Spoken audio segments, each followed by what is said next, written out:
My father threw away my vitamins, banned pillows, and made me wear a 60 lb vest, all to keep me at marriage height. When I begged him to let me grow, he held up a saw and said, "Daddy knows how to fix things himself." I just backed away slowly.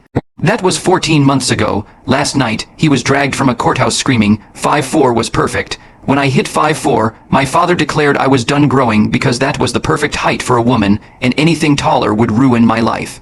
Dad was a failed architect who spent years creating theories about human proportions and female marriageability. He believed women over 5'4" had exponentially higher divorce rates and lower happiness scores, based on data he'd collected from dating websites and celebrity measurements. He covered our walls with charts showing the correlation between height and misery in women. According to his research, I had reached the exact height where I'd maximize my chances of finding a husband and minimize my chances of dying alone. The problem was, I had just turned 14 and was nowhere near done growing. Dad measured me obsessively throughout my childhood and kept detailed logs of every inch. Every Sunday, I'd have to stand against the kitchen wall while he marked my height and calculated my growth rate. When I passed 5'2", he started getting nervous and researching ways to slow down growth. By 5'3", he was leaving articles on my bed about the health benefits of coffee for teenagers, and about how malnutrition kept women petite in developing countries. But when I hit 5'4", he completely panicked. He threw away all my vitamins and started monitoring my food intake to make sure I wasn't getting too many nutrients. He said 1 more inch would push me into the danger zone, where men would feel emasculated and I'd never find love. His methods started small but escalated quickly when I kept growing. First, he made me sleep without a pillow because he thought lying flat would keep me compressed.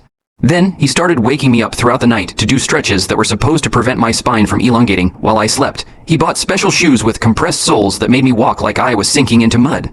When none of that worked, he hired a chiropractor who claimed he could manipulate my spine to stop growth through aggressive adjustments 3 times a week. I'd leave those appointments barely able to walk, while Dad cheerfully noted that I looked shorter already. He convinced Mom that tall women suffered from joint problems and early arthritis, so she supported his interventions. Even when I sobbed through the treatments, by 15, I was 5'6", and Dad was desperate. He found a doctor online, unlicensed in our state, who promised results through extreme methods. This man put me in weighted vests that I had to wear 16 hours a day to compress my spine. The weight started at 20 pounds, but increased every week until I could barely stand upright. He also prescribed a sleeping contraption that looked like a medieval torture device, which compressed my body horizontally while I slept. I'd wake up gasping for air with my ribs feeling crushed, but Dad would just check the measurements and declare it was working. He pulled me out of sports and made me quit dancing because physical activity might stretch me out. Instead, I spent hours doing compression exercises while he lectured me about the dating statistics for tall women. I started hiding my real height by constantly bending my knees and slouching, destroying my posture but keeping Dad calm. At school, I'd sneak into the bathroom to stretch for a few minutes between classes, just to relieve the pain. Teachers noticed me wincing when I sat down and asked if I was okay, but I couldn't exactly explain that my father was slowly compressing me like a human accordion. Then I met Oliver at a school event, where I was practically crouching to hide my height. He was shorter than me but didn't care at all, which blew my mind after years of Dad's indoctrination. When I told him about the weighted vests and compression treatments, he looked horrified and said that wasn't normal. For the first time, I realized other girls my height weren't being medically tortured by their fathers. Oliver and I started dating secretly, and he'd massage my compressed spine after school while I practiced standing normally. His mom was 5'10" and had been happily married for 20 years, which shattered Dad's entire belief system. I felt like a real person for the first time in years, instead of a defective product that needed fixing. But Dad found out when he followed me to Oliver's house and saw me standing at my full height through the window. He burst inside, screaming that Oliver was sabotaging my future and destroying my marriage ability. When Oliver called him insane, Dad grabbed me and said, "You want to be a freak, fine, but I'm not letting you throw your life away." He dragged me home and showed me the appointment he'd made with a surgeon who specialized in leg shortening procedures. The doctor could remove sections of bone from my legs to permanently reduce my height by up to 4 inches. Dad had already paid the deposit and scheduled it for next month. He pulled out a saw from his toolbox and held it up to the light. "But if that doesn't work, Princess, Daddy knows how to fix things himself." Grace grabbed her phone and dialed 911 while Dad stood there waving the saw around like it was totally normal. She told the operator there was a man threatening a child with the saw and we needed help right away. Dad kept going on about how women over 5'4" had a 30% higher chance of dying alone. The operator said units were on the way and to stay on the line, but Dad didn't even notice Grace was calling anyone. He pulled out another chart showing celebrity heights and divorce rates while I stood there shaking. Within 5 minutes, we heard sirens, and Dad finally looked confused about what was happening. 2 police officers came through the door Grace had left open and saw Dad still holding the saw. One officer moved toward him, telling him to put the weapon down, while the other came straight to me. Dad started explaining that this was about protecting my future, and tried to show the officers his height charts. The officer with me asked if I was hurt, while the other took the saw from Dad's hands. Dad insisted he was helping me avoid a lifetime of misery, and pulled out his phone to show divorce statistics. Mom's car screeched into the driveway, and she ran inside screaming about why police were in her house. She saw Dad with the officers and started yelling that they were interfering with medical treatment for my condition. The officer asked what condition, and Mom said I had excessive height disorder that required compression therapy. She actually pulled out her nursing license like that would make the police leave us alone. More sirens arrived and paramedics came in with their equipment while Dad kept trying to explain his theories. They had me sit down and started checking my spine while asking about the pain levels. I couldn't straighten my back all the way, and they saw the deep red marks on my shoulders from the weighted vest. The lead paramedic took photos of every bruise and mark while Oliver held my hand. She looked at the officers and said this was one of the worst cases of medical abuse she'd seen.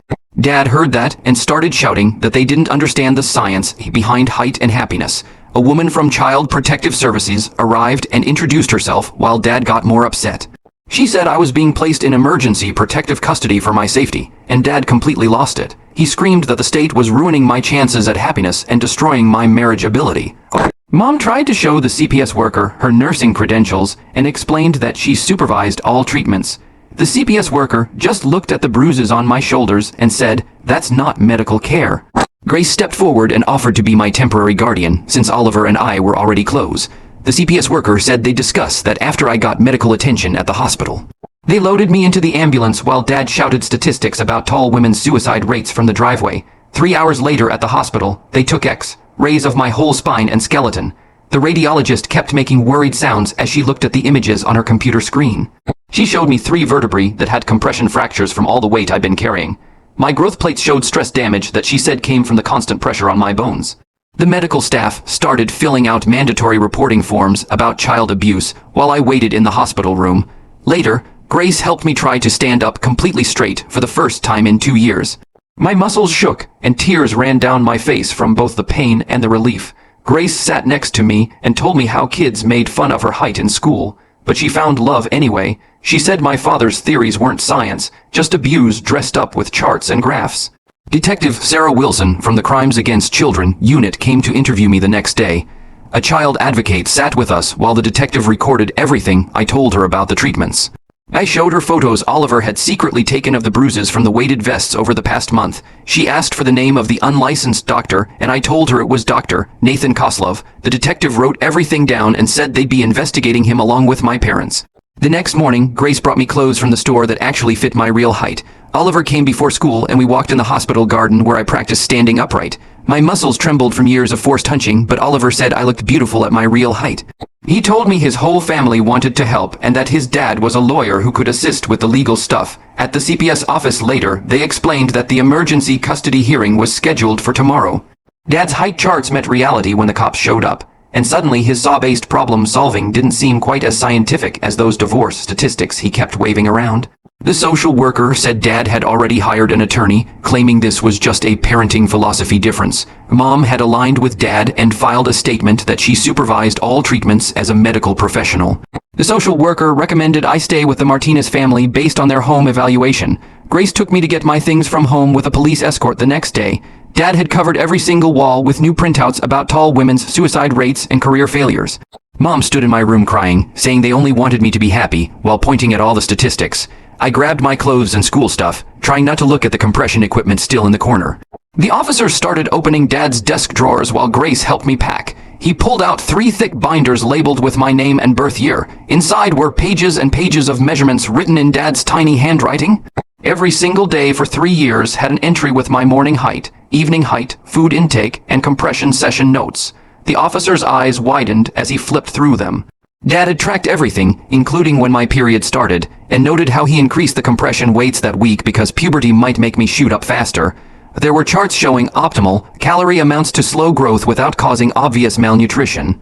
He'd calculated exactly how many hours of sleep deprivation would stunt growth, while still letting me function at school. The officer started taking photos of every page while calling for backup to collect more evidence. Grace found more binders in the closet with printed studies Dad had highlighted about height and marriage statistics.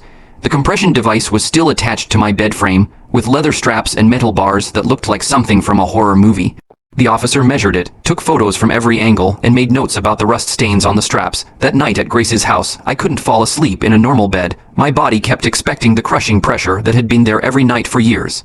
I tried lying on the floor, but it wasn't the same. Grace found me at 2:00 a.m., crying and trying to stack books on my chest to recreate the weight. She sat with me on the floor, teaching me breathing exercises and rubbing my back. She said my body would need time to adjust to sleeping normally again. The next morning, we went to the courthouse for the emergency custody hearing. Dad showed up with 2 briefcases full of papers that he spread across the table. Hundreds of pages of graphs showing divorce rates for women over 5'4". He pulled out dating app data and celebrity marriage statistics, explaining to Judge Foster that he was protecting me from future heartbreak. Mom sat next to him, nodding, and told the judge that as a nurse, she monitored everything for my safety. She said Dad's methods were unconventional but based on real research. Judge Foster looked through the hospital's medical reports. The doctor had found compression fractures in my spine and signs of stunted growth from malnutrition. A specialist testified that I had permanently lost about 2 inches of height from years of compression. The chiropractor Dad hired admitted he wasn't licensed to work on kids and had been following Dad's instructions rather than medical guidelines. When Judge Foster mentioned possible criminal charges, Dad jumped up, yelling. He screamed that the court was condemning me to be alone forever, pulling out his phone to show dating profiles where men said they wouldn't date tall women. Security had to grab him when he lunged toward the judge's bench, still shouting that he was the only one who truly loved me and understood what I needed. Mom started crying and reached for his hand even as guards dragged him away. Judge Foster ordered Dad to stay 500 feet away from me while the criminal investigation continued. She granted temporary custody to the Martinez family, with supervised visits for Mom only. Mom turned to me with tears on her face and said Dad knew what was best, and that I'd thank them when I was older and alone. She chose him over me right there in the courtroom. 3 days later, I went back to school walking at my real height for the first time. Kids stared at me like I was a different person. Teachers who had noticed me wincing in pain before came up to ask if I was okay now. The school nurse had me come to her office to review medical accommodations, a special chair for my back, permission to stand during long classes, and physical therapy twice a week during study hall. At lunch, Oliver and I sat together, and for the first time I was taller than him by 3 inches. He made jokes about needing a ladder to kiss me, which actually made me laugh. His friends formed a protective circle after hearing what happened. One girl, who was 5'9", told me she'd been married for 3 years to a guy who loved that she could reach high shelves. A week later, Detective Wilson called us to the police station. They'd found Dr. Koslov operating out of a strip mall with no medical license. He was treating 12 other girls whose parents wanted them to stay short. His clinic was just a back room filled with compression devices he'd built himself. Police were contacting all the families to build cases. Dad had been his most extreme client, paying him thousands in cash. Grace helped me fill out victim compensation paperwork to cover medical bills. The spine specialist said I'd need 2 years of treatment to partially fix the damage. Some of the compression was permanent. I should have been 5'8", but would probably stay at 5'6" forever. My first physical therapy session started a week later. The therapist's face went white when she examined my spine. She ran her fingers along the curve that shouldn't exist in someone my age and asked me to stretch my arms above my head, which sent shooting pain down my back. Every basic movement hurt. She kept writing notes, shaking her head, saying she'd never seen this kind of damage in a teenager. The exercises she gave me were meant for elderly arthritis patients, but even those made me cry from pain. She had me lie on a mat and tried to straighten my legs completely. Impossible because my hamstrings had shortened from months of forced crouching. My hip flexors were so tight that standing straight felt like someone was ripping me apart at the waist. She worked on my shoulders, which had rolled forward permanently, warning that fixing this would take years, if it was even possible. That same week, Mom's lawyer sent a thick envelope to Gracie's house. Inside was a letter saying Mom wanted to reconcile, but only if I acknowledged that Dad had good intentions and was trying to protect me. She'd included printed articles about forgiveness, with yellow highlighter marking passages about understanding that parents show love in different ways. There were testimonials from kids who'd forgiven their parents for worse things and gone on to have healthy relationships. Grace helped me write back, saying I'd consider contact only after the criminal case was resolved, only with a therapist present, and absolutely no discussion of my height or Dad's theories. Mom's lawyer responded within days, saying those terms were unacceptable and that I was being manipulated by people who didn't understand our family dynamics. Oliver's dad, James, invited me to dinner at their house to discuss the legal situation. Over pasta, he explained that the prosecutor was charging Dad with aggravated child abuse, conspiracy with Dr. Koslov, and facilitating unlicensed medical practice. He'd reviewed the evidence and said Dad could face 15 years if convicted on all counts. The conspiracy charge was strongest. They had bank records showing $30,000 0 in payments to Koslov over 3 years. James was gentle but honest about how serious this was, and offered to help pro bono with any civil suits I might want to file later. That night at Grace's house, I woke at 2:00 a.m. to find myself standing hunched over without realizing it. My body had automatically made itself smaller, even in sleep. When I tried to stand straight, it felt wrong, dangerous, like I was breaking a rule. Grace found me in the bathroom at 3:00 a.m. with a measuring tape pressed to the wall, checking my height over and over, convinced I was still growing. She held me while I sobbed, saying I couldn't stop hunching, that my body didn't know how to exist at its real size anymore. 2 weeks later, the school counselor called me in. Teachers had reported that I was still hunching in every class despite the special chair and desk accommodations. She documented everything with photos for the criminal case and told me 3 other girls at school had come forward with stories about their parents trying to control their height, though none involved medical torture. One girl's mom had made her wear ankle weights, another's dad had forbidden her from playing basketball, a third had been put on a starvation diet at 12 to stunt her growth. The counselor was building a file to show this was part of a larger pattern of abuse. The people didn't dad's arraignment happened the next month at the courthouse downtown, and I had to watch from a separate room on a video screen because the prosecutor didn't want him to intimidate me. He pleaded not guilty, while his lawyer argued this was a case of parental rights and alternative medicine choices that shouldn't be criminalized. The prosecutor presented evidence that dad had paid Dr. Koslov $30,000 for treatments that included spinal compression, weighted vests, and hormone blockers never approved for height suppression. Police photos showed medieval torture devices disguised as medical equipment, while dad's binders revealed 3 years of height obsession journals. Someone had clearly watched too many mad scientist movies and thought, yes, this seems perfectly reasonable for parenting. She showed the court photos of the torture device dad had built for my bed, along with the collection of saws he had gathered when threatening D-Way surgery. Mom sat directly behind dad, holding his hand and glaring at the camera she knew I was watching through. The judge set bail at $50,000 with conditions including no contact with me, no contact with any minors, and the surrender of his passport. Dad's lawyer argued he wasn't a flight risk, just a concerned father who'd used alternative medicine. But the judge said the saw threats elevated this beyond medical disagreement into potential violence. 3 days later, Detective Wilson came to Grace's house with news that made me sick. Dr. Koslov had kept video recordings of every treatment session, showing me screaming and begging to stop, while Dad insisted I continue and held me down.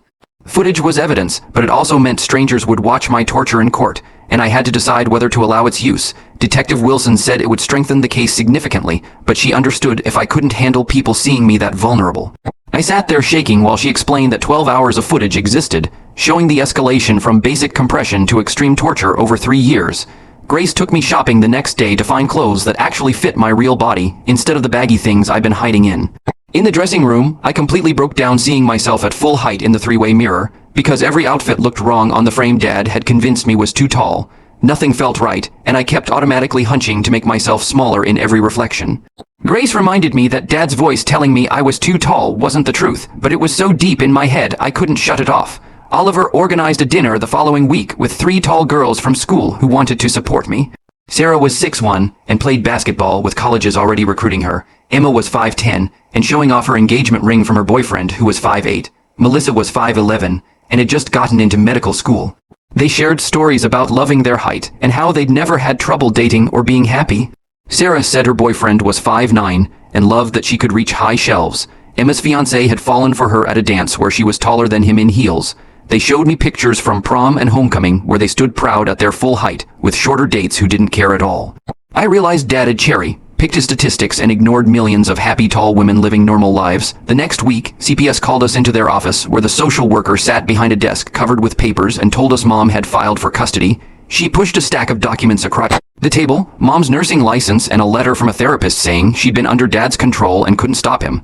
The social worker tapped her pen on the desk and said they had to investigate, even though she didn't look convinced. Grace squeezed my hand while the social worker explained that Mom claimed she could take care of me properly now that Dad was gone. 2 days later, I was leaving physical therapy when Mom appeared in the parking lot and grabbed my arm. She begged me to come home and tell everyone Dad had forced her to go along with his ideas when I tried to pull away. She said the theory wasn't wrong and I was destroying our family over a few inches. She grabbed my shoulders and tried to push me down to make me shorter while I struggled to get free. My physical therapist ran outside when she heard me yelling and called security, while Mom kept saying I needed to stop being selfish. The security guards had to pull her off me, and she screamed that she was my mother as they dragged her away. A month later, we sat in court for the restraining order hearing, where the judge watched the security footage from the therapy center. Mom's lawyer stood up and said it was just maternal concern, that she was trying to help me with my posture. The judge shook her head and extended the protection order to include Mom, noting that she still believed I needed to be shorter. That afternoon, I started seeing Dr. Patricia Huang, who specialized in kids whose parents hurt them for medical reasons. She had a small office with plants everywhere and explained that Dad had created a cult in our house where his theories became our reality. She said I wasn't just healing my body, but deprogramming from years of being told I was too tall. At night in my room at Grace's house, I'd wake up feeling the weighted vest crushing my shoulders, even though it wasn't there. Sometimes I'd gasp awake, thinking the compression device was squeezing my ribs, and Grace would have to come in and remind me I was safe. She'd sit on my bed and tell me no one was making me smaller anymore while I tried to catch my breath. 2 weeks later, Detective Wilson called us to her office and pulled out a thick folder.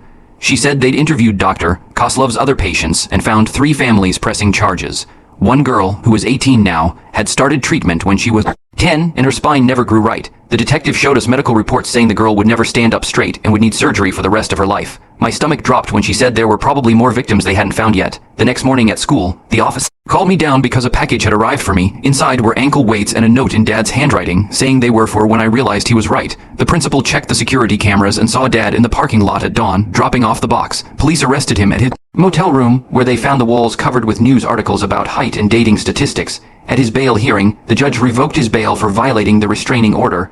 Dad stood up and started lecturing the judge about the epidemic of unmarriageable tall women, while his own lawyer asked for a psychiatric evaluation. Mom sat in the back row watching, and for the first time she looked worried about his behavior instead of nodding along. That weekend, Oliver's family officially became my foster placement, and we spent the day fixing up a guest room. We painted sunflowers on the walls because Grace said they grow tall and proud without apology. She helped me hang mirrors at my actual height so I could finally see myself properly. The room had high shelves I could reach without stretching, and a bed that fit my real body instead of the compressed version Dad wanted. At dinner that night, Oliver's little sister asked why my parents hurt me when parents are supposed to protect kids. Grace put down her fork and explained that sometimes parents' love gets twisted by their own fears until protection becomes a prison. She said my parents thought they were helping, but couldn't see they were hurting me instead. I looked around the table at this family who accepted my height and realized this was what I should have had all along.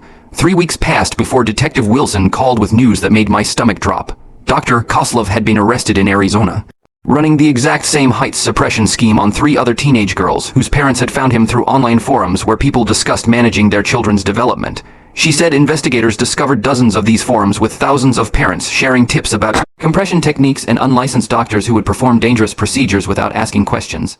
Dad wasn't some unique monster. He was part of an entire underground network of parents who believed they could engineer their children's bodies to match their twisted ideals.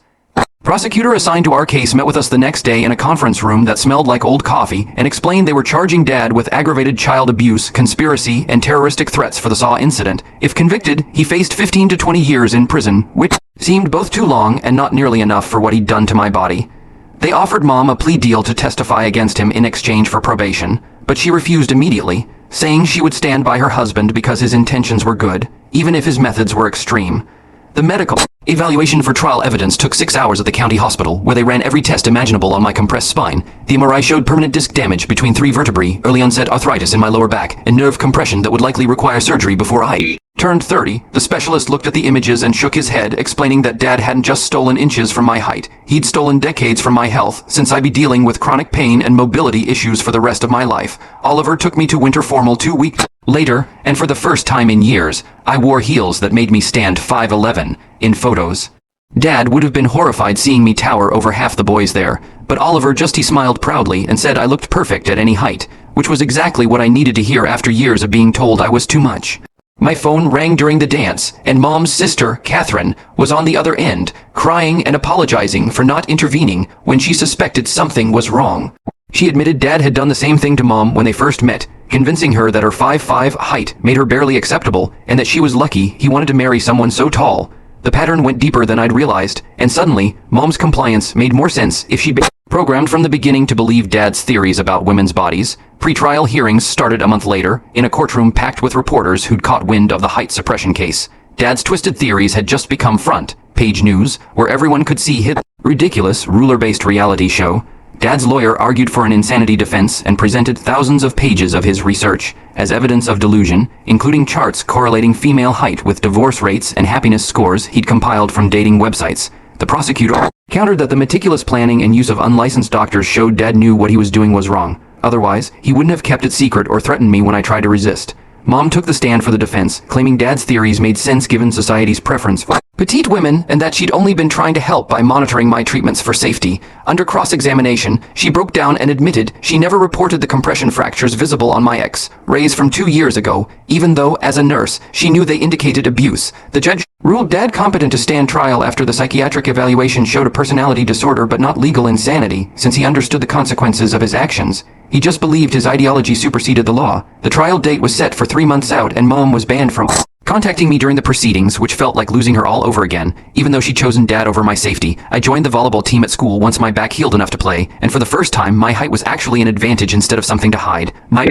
teammates cheered when I spiked the ball over the net using my full reach, even though my spine still ached from the years of compression. During therapy 2 weeks later, Patricia pointed out I was unconsciously checking height preferences on dating apps, trying to find evidence that Dad was wrong about tall women being undesirable. She helped me realize I was still seeking validation for something I already knew was a lie, since my happiness had nothing to do with inches and everything to do with being allowed to exist in my natural body, without shame or compression devices. Detective Miller called me the next day with news that made my stomach drop. She'd spent weeks digging through Dad's computer and found forums where he'd been posting for years about controlling female development. The screenshots she sent showed hundreds of posts where Dad shared his compression technique with other fathers who wanted to keep their daughters small. He'd uploaded charts showing optimal vest weights for different ages, and detailed guides about which chiropractors would perform aggressive adjustments without asking questions. Some users called him a pioneer and asked for private consultations about their own daughters. The prosecutor added cyberstalking charges when they found spreadsheets where Dad tracked my measurements alongside data from girls at my school whose heights he'd somehow obtained. Oliver's family started getting letters 2 days later that Grace found stuffed in their mailbox at dawn. The first one called them enablers of female defects and warned them about harboring a future spinster who would die alone. More letters arrived daily with increasingly violent language about what happens to families who interfere with proper parenting. Handwriting expert confirmed it wasn't Dad since he was still in jail, but someone had clearly been inspired by his online posts. Police started driving past Oliver's house every few hours after one letter included photos of their front door. 3 weeks later, the depositions began in a sterile conference room downtown. I sat across from a court reporter who typed every word while I described the weighted vests that started at 20 pounds and increased weekly until I could barely stand. Dad watched through a video screen from jail and kept shouting that I was getting the dates wrong. Even though I had photos showing the exact timeline, his lawyer had to mute him repeatedly when he started yelling about how the spine compression device was actually helping my posture. The prosecutor made me go through each treatment in detail, while Dad's face grew redder on the screen. Spring arrived, and with it came the growth spurt I'd been dreading, even with Dad locked up. I woke up one morning and knew instantly that I'd gained height because my pajama pants were shorter. The measuring tape confirmed another ½ inch, and suddenly I couldn't breathe properly. Grace found me at 2 in the morning, trying to compress my spine with textbooks stacked on my back because my body still believed growing meant danger. She sat with me on the bathroom floor while I shook, explaining that the fear lived in my muscles now. Oliver's dad, James, visited the next week to explain victim impact statements and how I'd get to address the court about what Dad had done. He helped me draft pages of notes about the chronic pain and the way I still caught myself hunching, even though no one was measuring me anymore. We tried to find words for what it felt like to be slowly crushed for years, but everything sounded too small for the reality. James said the jury needed to understand that Dad hadn't just hurt my body, but had made me afraid of existing in it. Jury selection started on a humid Monday at the courthouse, where potential jurors filed and looking confused about why they were there. Dad's lawyer immediately challenged every woman over 5'6", claiming they'd be biased against his client's theories. The prosecutor objected, but the judge allowed several tall women to be dismissed, which made Dad grin from his seat at the defense table. Mom attended every day with a notebook where she wrote down each juror's approximate height, like she was still collecting data for Dad's research. Trial day 1 brought opening statements that made everything real in a way depositions hadn't. The prosecutor stood up and told the jury they'd hear about systematic torture disguised as parenting, while showing blown-up photos of my compressed spine from medical exams. She passed around the weighted vests and let jurors feel how heavy 20 pounds was for a 14-year-old to wear 16 hours daily. Dad's lawyer argued that my father was misguided but loving and only wanted to protect me from discrimination that tall women face in society. He claimed Dad's methods came from genuine concern, even if they were extreme. When my turn came to testify, I sat in the witness chair for 6 straight hours, describing years of compression, treatments, and sleepless nights doing stretches to prevent growth. The defense lawyer kept asking if Dad ever hit me, and when I said no, he suggested the abuse wasn't real if there were no bruises. I told him Dad crushed me slowly instead of quickly, and asked which was worse, but he just moved on to his next question.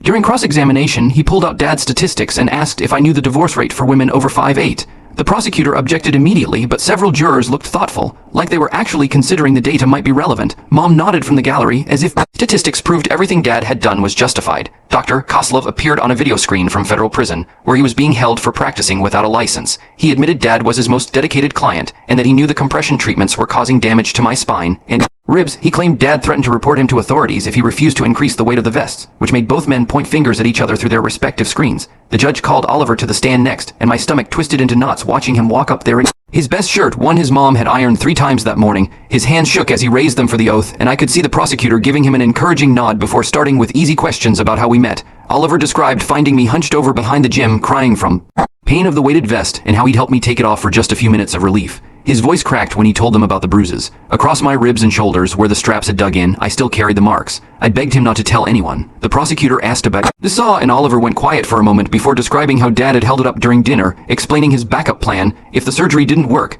Dad jumped up from his seat, yelling that Oliver was just another short man intimidated by female height. The judge banged her gavel, warning him about contempt charges. During the lunch recess, I wandered down the hall to use the bathroom, passing other courtrooms where normal families were dealing with normal problems. Through one open door, I saw a dad helping his tall teenage daughter fill out paperwork for her basketball scholarship.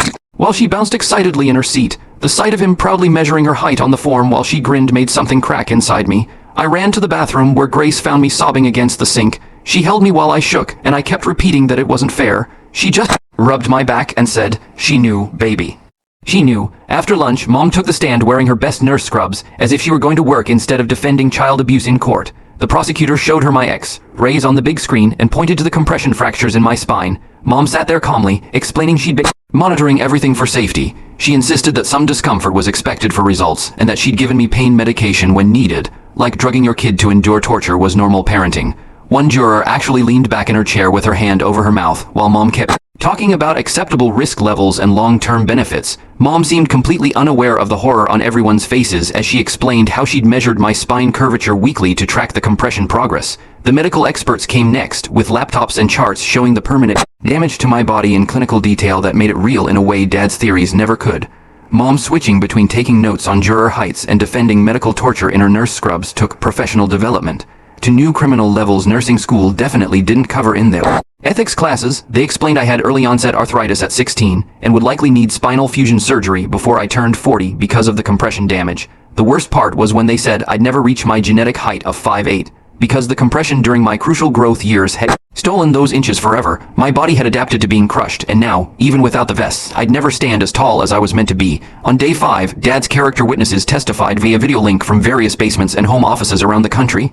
These men from his online forums praised his courage in protecting me from heightism, and one even claimed his own daughter thanked him daily for similar treatments. The prosecutor pulled up court records showing that same daughter had filed a restraining order against him 6 months ago. Another witness ranted about the feminist agenda promoting female height, until the judge cut his feed, and Dad actually applauded from the defense table. Finally, Dad took the stand himself, wheeling in 3 suitcases full of charts and graphs, like he was giving a conference presentation instead of defending himself in court. He set up his laptop and projector and literally gave the jury a 2-hour lecture, complete with PowerPoint slides, about female height and happiness correlations. He showed dating site data where he tracked thousands of women's heights against their match rates and relationship lengths.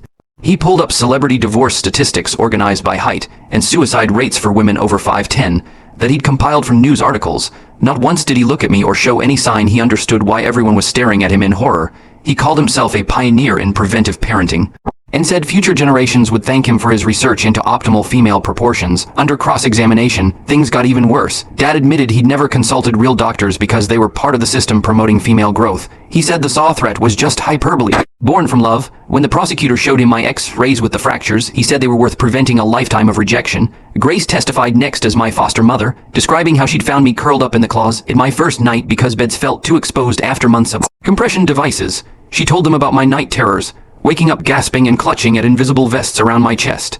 She explained how I apologized constantly for taking up space and tried to make myself smaller by hunching, even when standing hurt less. During the second week of trial, I was eating lunch alone in the courthouse cafeteria when a tall woman approached my table. She whispered that she was an alternate juror and shouldn't be talking to me, but she was 6'1" and had been happily married for 30 years. She showed me photos of her 3 kids and her husband, who was 5'8", and clearly adored her, before security noticed and escorted her away. She got dismissed for talking to me, but her words stuck in my head, especially when Dad's defense expert took the stand that afternoon. This psychologist claimed Dad suffered from something called parental projection disorder, which sounded made up, because it was. He tried to explain Dad's behavior as misguided love, saying Dad's own romantic failures after his divorce created a pathological fear for his daughter's future that manifested in extreme prevention methods. The prosecutor's expert got up next and said, "That's complete nonsense. This was just narcissistic abuse dressed up with pseudoscientific justification." The judge called for closing arguments the next morning. The prosecutor stood with a stack of papers she spread across a table like a timeline of my life getting worse. She pointed to each piece of evidence, starting with the vitam, in throwing, moving through the weighted vests, and ending with the saw photo from Dad's toolbox. She held up the X-rays showing my compressed spine and the chiropractor's note about aggressive adjustments 3 times a week. The jury stared at the progression laid out before them while she explained how Dad didn't just hurt me once, but systematically tortured me for years with increasing intensity. She showed them the sleep deprivation log, the compression device photos, and said he treated me like a science experiment instead of a daughter. The defense attorney got up next, talking about how society pressures women to be small and Dad was just trying to protect me from discrimination. He pulled out dating app statistics and workplace studies showing tall women face real challenges and said Dad went too far, but his intentions came from love, not malice. He asked the jury if they could really convict a father for wanting his daughter to avoid pain, even if his methods were wrong. The jury left to deliberate. I sat in the hallway, my body automatically hunching like it had been trained to do for years. Oliver kept reminding me to sit up straight, but my spine curved forward on its own, because standing tall meant punishment in my muscle memory. Every hour dragged by, I caught myself checking the clock constantly, hoping for news. First day ended with no verdict, and we went home to wait while my stomach turned with anxiety. The second morning, Mom found me during a recess and said she was planning to leave Dad if he got convicted because she finally understood they'd gone too far. But then she started explaining how height statistics were still accurate and tall women really do face discrimination. So the theory wasn't completely wrong, just the execution. I realized she hadn't actually learned anything and still believed Dad's charts were based on real science instead of his obsession. That afternoon, jury sent a note asking to review all of Dad's charts and the medical evidence again, which made the prosecutor nervous. She worried someone on the jury might be buying the protective father story and thinking Dad was just misguided instead of abusive. That night, Oliver's family held a vigil at their house. His little sister gave me a card with a sunflower that said tall and proud, which made me cry. His mom's friend, James, who was handling the civil case, blamed that criminal court would decide guilt, but civil court would make Dad pay for the damage he'd caused. The third morning, the jury finally came back. When they read guilty on all counts, Dad jumped up, screaming about bias against fathers who just want to protect their daughters. The bailiffs had to drag him out while he yelled about corrupt judges and how I'd regret this when I was 40 and alone. Mom collapsed in her seat, sobbing about the injustice of convicting a loving father, while I just felt empty and relieved at the same time. A month later, we were back for sentencing. I had to read my victim impact statement, my voice shaking the whole time. I told the judge how Dad stole inches I'll never get back, made me afraid of my own body, and convinced me that existing at my natural height was wrong.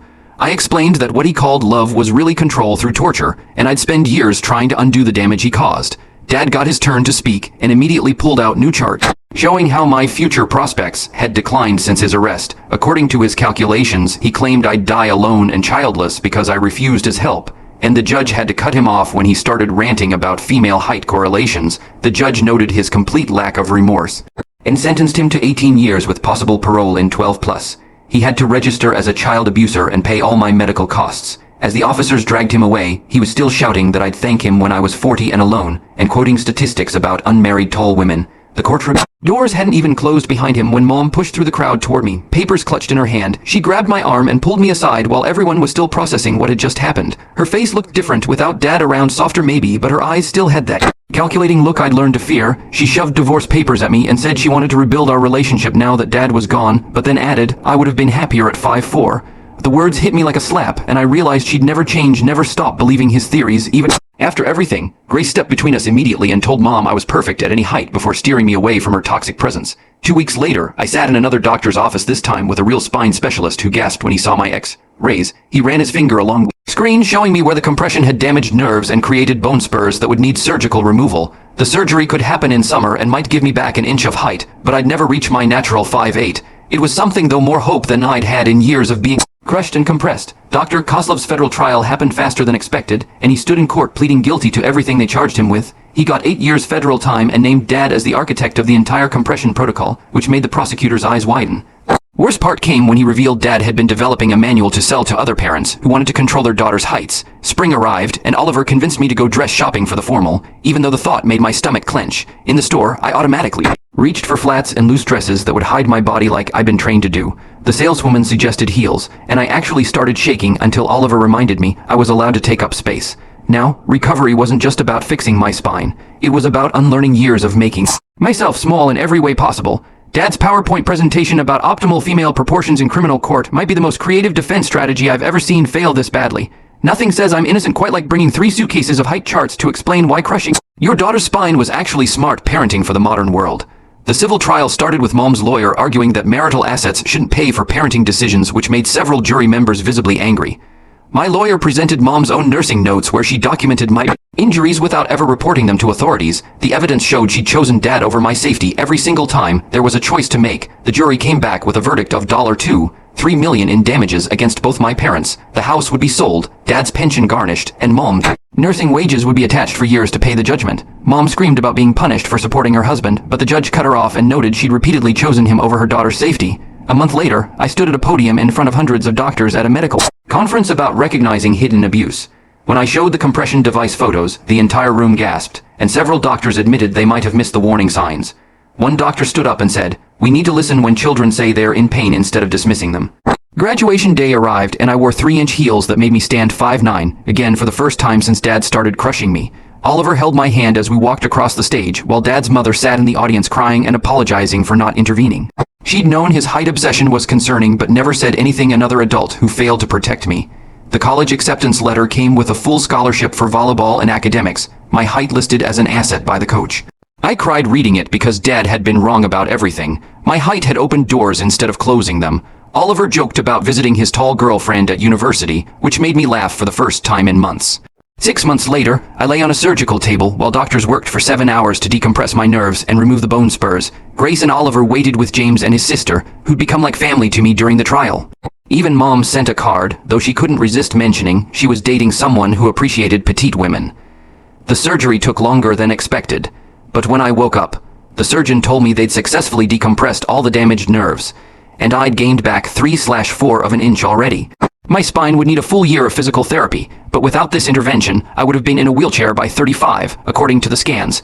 2 weeks later, I stood in Grace's kitchen for the first time without any pain in 5 years, and measured myself against their wall at 5'6" and 3/4.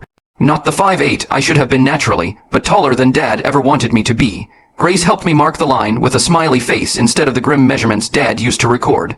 The foster care review came right before I turned 18, and the judge asked if I wanted to make the placement official, even though I was aging out. Grace and James both started crying when I said yes, because even though I didn't need legal parents anymore, I wanted real ones. Oliver made jokes about us being siblings now, but we all knew it was different when you chose your family. A month later, Dad's lawyer forwarded a letter from prison that still included newspaper clippings about tall women's depression rates, which violated the no-contact order. I kept it as evidence but didn't read past the first line because some people never change their delusions, no matter what happens. My freshman year of college started with me joining the volleyball team, where my roommate was 6'2" and engaged to her high school sweetheart. We'd study together and laugh about my dad's theories, while I learned to tell the difference between actual spine pain and the ghost pains from years of compression. Oliver visited for Valentine's Day and took me to a dance where I wore 4-inch heels that made me tower over him. He spun me around the floor, proud and happy, while other couples watched us with admiration instead of judgment. We were living proof that love didn't need anyone to shrink themselves. Mom reached out that spring saying Dad wanted me to visit him in prison because he'd reformed and wanted to apologize. She'd remarried someone who appreciated all heights, but still visited Dad monthly and swore he'd changed even though he still kept height charts taped to his cell wall. I declined because some apologies aren't worth hearing when the person hasn't actually changed. My college therapist helped me recognize that I still hunched unconsciously in crowds, and we worked on taking up space without apologizing for existing. She reminded me during every session that my height wasn't a defect to manage, but just my body deserving of respect. Our team won the regional championship at the end of freshman year, and the local paper ran a feature about our tall squad with pride. My name appeared next to my official height of 5'7", since I'd grown another 1/4 inch during the year. Dad would have hated seeing it in print, but that made me smile every time I looked at the clipping. When I moved into my sophomore apartment, I hung all the mirrors at my actual eye level, which meant Oliver needed a stepladder to use them properly. Grace brought sunflowers as a housewarming gift that required looking up to admire. And I stood in my new space, finally at home in my own body. This height might not be perfect, and my spine might always ache a little, but it's mine, and that's exactly where I belong. They're hanging mirrors at eye level, and suddenly Oliver's reaching for a ladder. That's peak roommate sitcom energy. You can't make this stuff up.